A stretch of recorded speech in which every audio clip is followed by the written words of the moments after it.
ॐ भानवे नमः। ॐ भगाय नमः।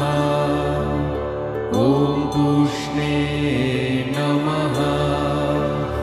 ॐ हिरण्यगर्भाय नमः। ॐ मरीचये नमः। ॐ आदित्याय नमः।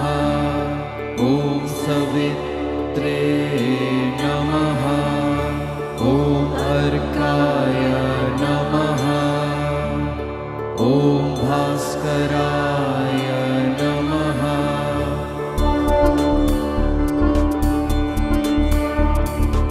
ॐ मित्राय नमः। ॐ रवये नमः। ॐ सूर्याय नमः। ॐ भानवे नमः।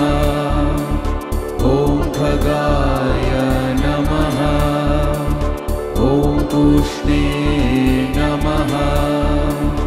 ॐ हिरण्यगर्भाय नमः। ॐ मरीचये नमः। ॐ आदित्याय नमः। जय गुरुदेव।